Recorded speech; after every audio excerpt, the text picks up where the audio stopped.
તો જો આજે આપણે બનાવીએ છીએ દેસાઈ વડા, કારણ કે વરસાદ પડે છે, ગરમ ગરમ તેલમાં દેસાઈ વડા તળાશે એટલે ખાવાની મજા આવશે. બરાબર. 1 કપ જુવારનો લોટ લેવાનો. આનો બેઝિક લોટ છે જુવારનો લોટ 1 કપ. પછી તમે આમાં 2 ચમચી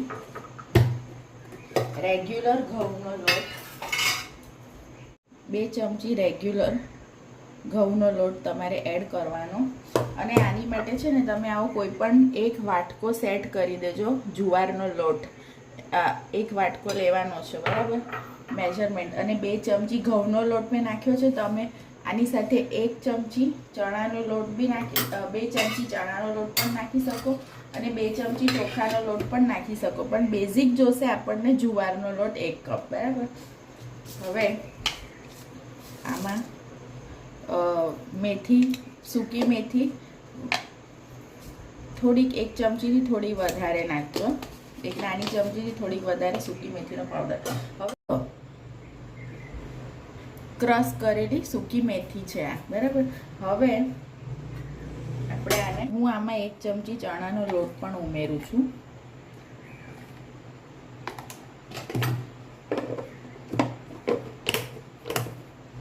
બરાબર. તો તમને ખ્યાલ આવી ગયો. હવે છે ને આ લોટ આપણે ટાઈટ, આ લોટ કડક બાંધવાનો છે, કારણ કે પલળશે 8 કલાક માટે, ત્યારે છે ને ઢીલો થઈ જશે. એટલે અત્યારે તમારે થોડો એને કડક બાંધજો.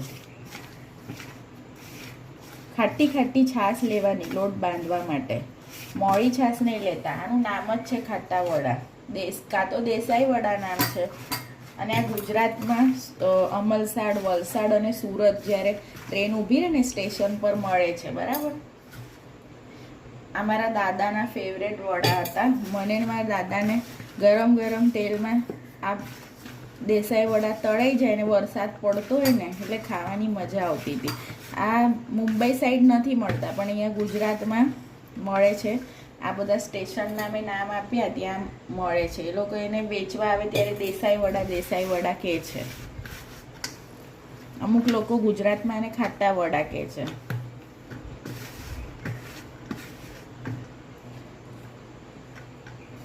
હું મારા દાદા માટે આને બપોરના નાસ્તામાં તળતી હતી, વરસાદ આવે ને ત્યારે. બસ જો આવો લોટ બાંધવાનો. જોયો તમે મેં કેવો બાંધ્યો છે.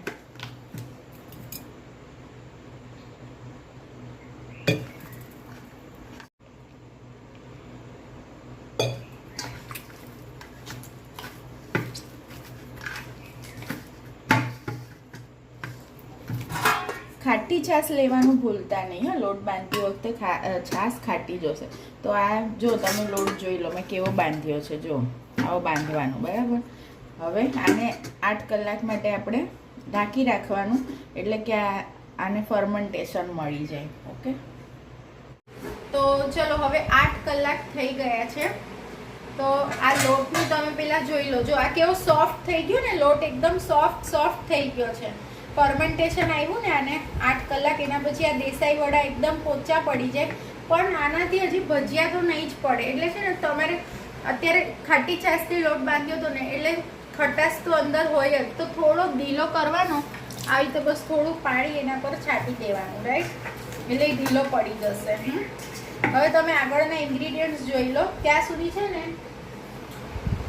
વરસાદની સિઝન હોય અને ગરમ તેલમાં જે ભજીયા તળાય ને એની મજા કંઈક અલગ આવે, બરાબર. હવે જો 1 ટેબલ સ્પૂન આદુ મરચાંની પેસ્ટ નાખવાની. આમાં આદુ થોડું વધારે નાખવાનું દેસાઈ વડામાં, બરાબર. પછી આ લાલ મરચું પાવડર નાખવાનું, હળદર, હિંગ અને સ્વાદ અનુસાર મીઠું નાખવાનું. આમાં છે ને બધા ભજીયાની જેમ સોડા નાખવાની જરૂર નથી. મીઠું થોડું સંભાળીને નાખવાનું, કારણ કે ખટાશ આમાં ઓલરેડી આવી ગઈ છે. આમાં બધા ભજીયાની જેમ સોડા કેમ નથી નાખતા? આ ઇન્સ્ટન્ટ લોટ મિક્સ કર્યો મેં, એટલે છે ને બધા ભજીયાની જેમ સોડા નહીં નાખવાનું, કારણ કે આને ખાટી છાશમાં બાંધ્યો ને આપણે અને ફર્મેન્ટેશન આવ્યું, એટલે સોડાની જરૂર નથી. બસ હવે તેલ ગરમ થશે ને એટલે આપણે આમાં તેલ એડ કરશું. 1 ચમચી તેલ એડ કરવાનું અને પછી એના ભજીયા પાડવાના.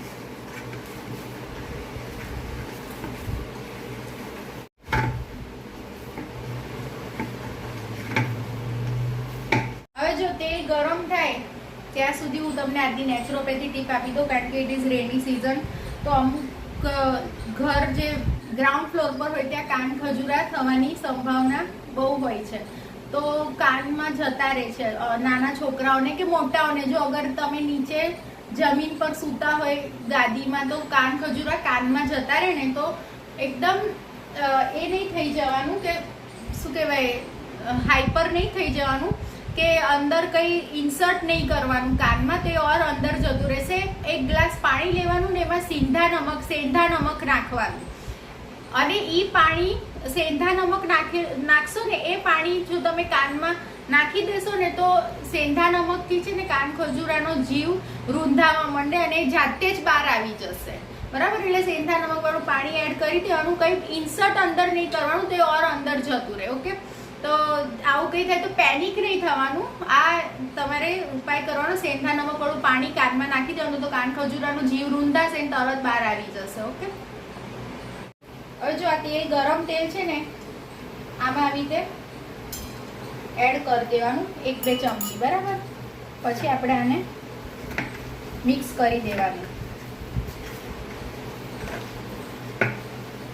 આ ભજીયા હું મારા દાદા માટે બહુ જ બનાવતી હતી. એ મુંબઈ રહેતા હતા, પણ અહીંયા જ્યારે ગુજરાત બાજુ આવે ને, તો એમને આ ભજીયા બહુ ભાવે. મુંબઈમાં એટલા ફેમસ નથી જેટલા ગુજરાતમાં છે. રાઈટ? હવે છે ને તમે તમારો હાથ થોડો નોર્મલ ટેમ્પરેચર વાળું તેલ લઈને થોડો તેલ વાળો કરી દેવાનો. રાઈટ? પછી એને આવી રીતે આમાં ભજીયા પડવાના. આ ભજીયા છે ને બહારથી ક્રિસ્પી બને અને અંદરથી એકદમ સોફ્ટ અને જાળીદાર હોય. વરસાદની સિઝનમાં બહુ જ મજા આવશે.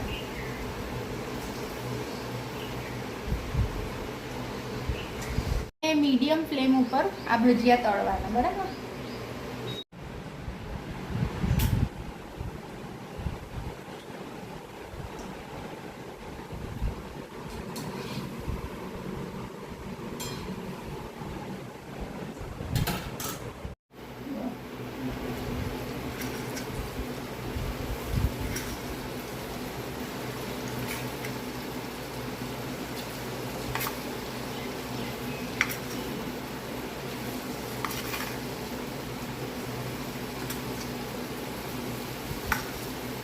તો જો હવે આ મીડિયમ ફ્લેમ ઉપર તળી ગયા છે. ફ્લેમ મેં ઓફ કરી દીધી અને આપણે આને લઈ લઈએ. પહેલો સ્લોટ જે હતો એ તો હું ખાઈ પણ ગઈ છું. પહેલો સ્લોટ દેસાઈ વડાનો હું ખાઈ ગઈ છું. તો આ છે Desai vada. Please do try at your home. અને આમાં આદુ અને મરચાં આગળ પડતા નાખજો, તો આનો ટેસ્ટ એકદમ સરસ આવશે. Okay? Bye, have a nice day.